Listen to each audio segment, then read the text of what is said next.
This will be a little different from my normal videos. For one, I didn't even leave my house to create this. Some of you have noticed that the opening sound on every video on this channel is a modified race start sound from Gran Turismo. I've always loved this series of games, and the latest, GT7, is the best one in quite a while. But I'm not reviewing a racing game. I'm talking about one aspect of it, the photo mode, which is called Scapes. Photo mode first appeared in Gran Turismo 4, but Scapes began with GT Sport. Polyphony Digital sent photographers to capture real photo locations all over the world, and the game allows you to place digital cars into those scenes. Scapes use real photos as backgrounds and combine with impressive lighting and reflection modeling to match the car with the scene. You can adjust the camera settings and then render the image in high resolution. There are over 2,600 backgrounds, or scapes, to choose from, and Polyphony will likely continue to add more throughout the life of the game. People are doing amazing things with this. I'm not claiming to be the best at scapes. I'm just going to show you how I approach the scene and how I apply my own real-life techniques to the game. To limit the scope for this video, I'm going to restrict this to single car shots. I'm also not using the panning feature, which lets you simulate motion in the image, and I'm going to try to stick to realistic environments. So I'm not putting cars at the top of waterfalls. I have no problems with any of that. I just want to limit this to more realistic scenes so you can get the most out of watching this video. We're going to look at a few different types of locations. I'll do an urban scene, a night scene, an indoor scene, and a sunset scene, maybe a couple of those. And as a bonus challenge, I have bought maybe the most humble looking car in the game, the Toyota Prius, and I will try to make a cool image with it. So let's get started. So let's start with a city scene. I saved one of these that I like in Portland because it has the kind of weird shadows and highlights thing that I like. So we're going to drop in an E46 M3, and I love how they've modeled the sunlight and the shadow on the car there, and you can reposition it to see how it casts on the body. And I'm just trying to park it in that hot spot and just see how it looks. There, even though it's halfway in the shade, it's also got kind of there's a reflection casting light on the rear of the car. But I'm going to move it completely into the sun and then nuke everything that's in shadow to be very dark because I like that. One downside of this mode is that you can't reposition the camera. You can kind of change the zoom and reframe it slightly, but obviously you can't move around because it's a photographic background that's already been, shot. The background is not like a 3D render or something that you can move. So over in this effects tab, you can do a mask. So I'm using a mask that just isolates the car, and you're just adjusting the background. So I'm going to darken this a little bit more.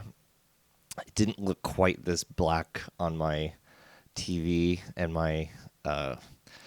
it looks a little darker on the computer here.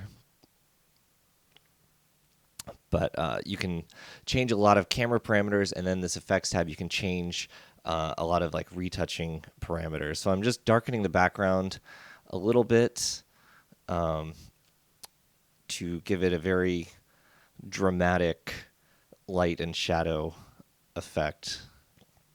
I also like to warm up my daytime scenes just a little bit. You can change the aperture. Here, I don't know if it's making a dramatic difference. And you can also change the shutter speed, which if you're not doing action, it doesn't seem to have any real effect if you're just doing a static shot. I'm recropping it because I don't like those signs on the right side. I think they're distracting because there's still some light hitting there, but I don't want to crop too much because I don't want that triangle of light to be too close to the edge. So I think this is a good crop. Now I really don't like that, whatever that red thing is in the background. So I'm going to block that using the car. I'm adjusting the angle of the car because, like I said, you can't move the camera, so you can move the car, and that's how you kind of change how the light affects it. And I just want to see if there's a better reflection on that window or if it does something interesting at a certain angle. But I like this. I do like half shadow cars, but I'm going to keep this one fully in the light. And I think this looks pretty good. It might be a little more extreme looking on YouTube than it is on the TV, but yeah, that's something I'm okay with. I wish that manhole cover wasn't there, but what can you do? So that's M3. That is the urban scene. I'm pretty happy with this. Let's move on.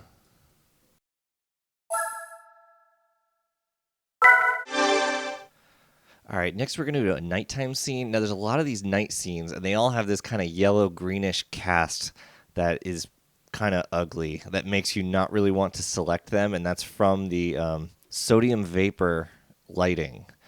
Is what causes that. So that is realistic, but I don't like it. So the first thing I'm going to do is cool it down and change that color temperature to be a little bit cooler. I like my daytime stuff to be warmer, and I like nighttime to be bluer as a general rule.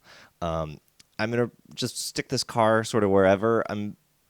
I might fine tune the position later, but I just want to get it somewhere. So I'm gonna go to the effects tab, and then the first thing I'm gonna do is increase the glare. So this, see how it gives that kind of nice glow around the lights. This is something that is simulating like a mist filter on the camera. So the glow, I think, really adds something because it adds a little bit of mystery, a little bit of a cinematic quality in filmmaking. They call that bloom, when the light has this kind of glow about it. So the more, as we turn the lights on in the car and you get a little more of that glow, we're getting that glow effect on the reflection on that front wheel. So already this is looking a lot better. So there's not a ton more I want to do, but I might just change some mask things, add some contrast to the background, and give it just a little more punch. There's like filter presets, and I think they're all not good, so I don't use those, but I do accidentally open the filters tab a lot. We'll add a little bit of contrast. That might be too much.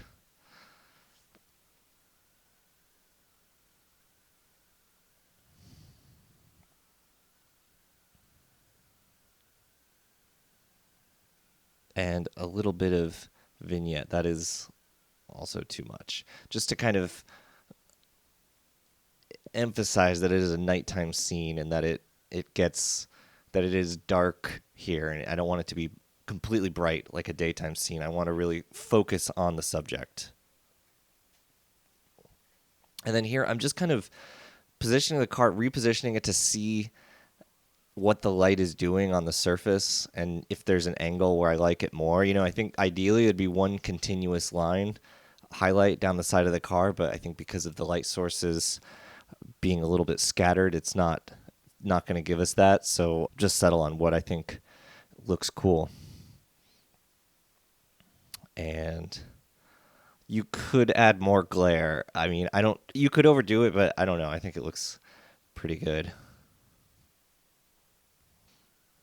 Oh yeah, and make that a lot bluer. So that is the nighttime scene.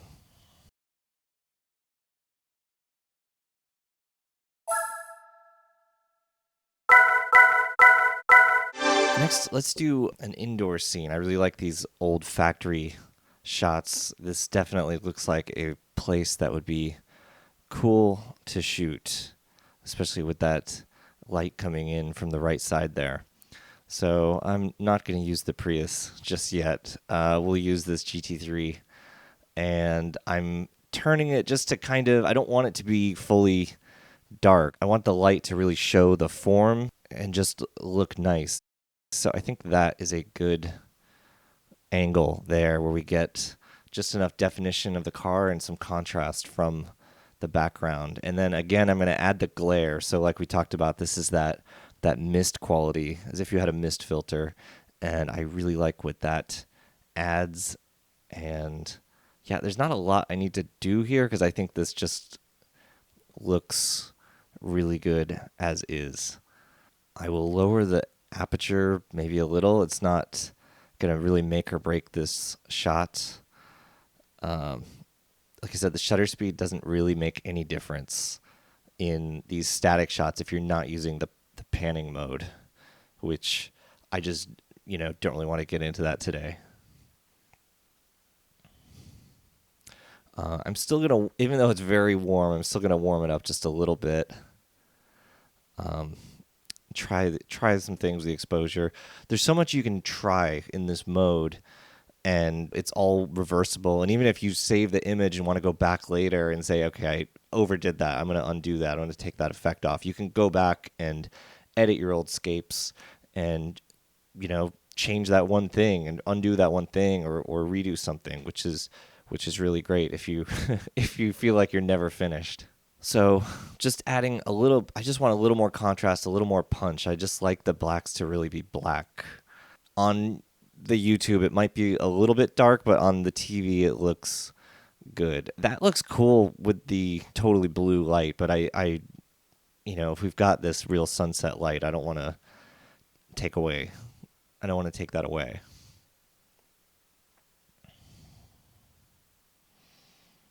Yeah, I'll just add a little more glare because just make it very dreamy. So I like that. I wish we had a little more light on the back of the car, but I do like that the wing is catching the light there. Okay, so for the challenge, I mean, anyone can take a cool, beautiful car and make it look good. So I challenged myself to make this Prius look cool, and I can make fun of the Prius because I used to have one. But I had this idea. I was thinking that having this into the sun silhouette, like purely silhouette of the car against the sun would look cool. And the only backdrop that was really giving me that directly into the sun on the horizon look was this one at Le Mans at the Dunlop Bridge. So my thinking was that I would just zoom way in and take that out, but it's still, I don't know, it's not really didn't really work how I wanted it to. It's not much of a gap there. I'd rather have a bigger sky and not be zoomed in this much. So we're gonna revisit this challenge. This challenge might have been a little too daunting to make this car look good. I'm not gonna give up, but I don't think this is the right scene. Okay, so, I said I didn't want to do like a pure fantasy location, like the top of a waterfall or somewhere that you couldn't realistically shoot a car. But this is a real place, and it just looks amazing. And sometimes you just have to treat yourself to the fantasy. And so this is, I'm going to say Salar de Uyuni. And this is a beautiful, I think it's salt flats in Bolivia, and it's just these scenes are so gorgeous. They're just amazing light, and then you've got the reflection, and I think this is like cheating because any car looks amazing in any of these scenes, but let's just indulge that because it is just really stunning and really fun to mess with this. So I'm right off the bat, I'm choosing a black car because I don't really want a color that's going to clash. I want something neutral that's going to complement the colors in the background. There's so much color in the background. I don't want a color that's going to fight it. So something neutral, and then something black like this M3 is going to reflect that best. I don't want to have the angle where it's just a void of black. I want the car to reflect that background as much as possible. Only thing I'm not crazy about is how the reflection isn't just like a clean specular highlight. It's kind of got stripes to it. And I think that either is because of the multiple colors in the horizon, or maybe that's because of the multiple creases on the side of the car kind of repeating the reflection. So I've warmed it up again. I've kind of pinked it up again also. It's a good scene. I don't really like those stripes. So let's drop in a different BMW. And this one, again, it's neutral, but it just totally looks spectacular here. And then moving it into the dark area of the shot and having it reflect all that light and bring that highlight, bring that brightness to the right side of the frame, which is darker, I think really works and looks good. We're at 35 millimeters, which is a little bit wider than I'd like, but I don't really want to zoom in anymore with the camera because I want to have as much of that sky as we can.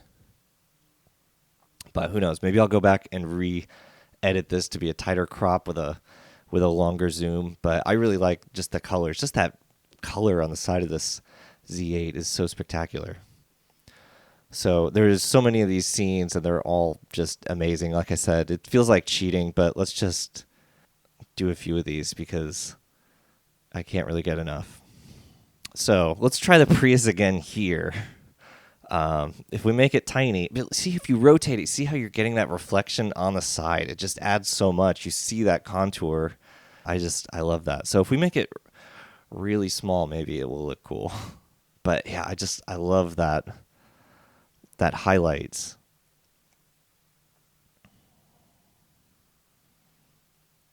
And the colors of this scene are spectacular. And so I chose black for this car because I really wanted it to pick up as much as possible from the scene and not really about the car and its surface, but to more be a reflection of what's around it. Look at that pink coming in on the side.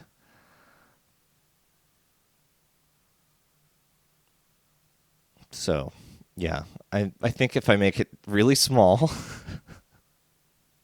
let's do some, I don't know. The aperture's not going to do a crazy amount here.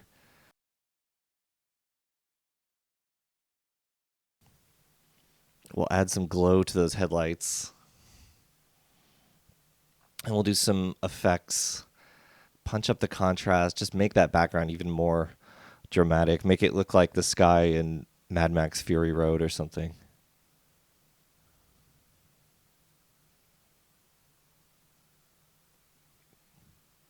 You can really overdo saturation just as a general rule, but like I said, this is kind of fantasy. I don't know when I'll get to shoot here in real life.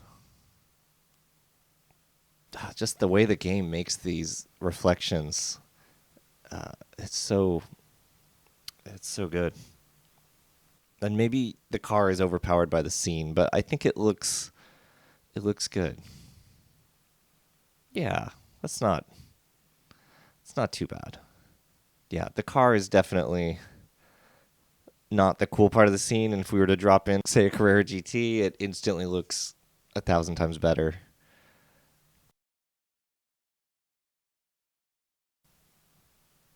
Yeah, if I turn it this way, it's too dark. If I turn it this way, we get a nice bright highlight on the side. So, yeah, that looks good. So, conclusively, a Carrera GT looks better than a Prius.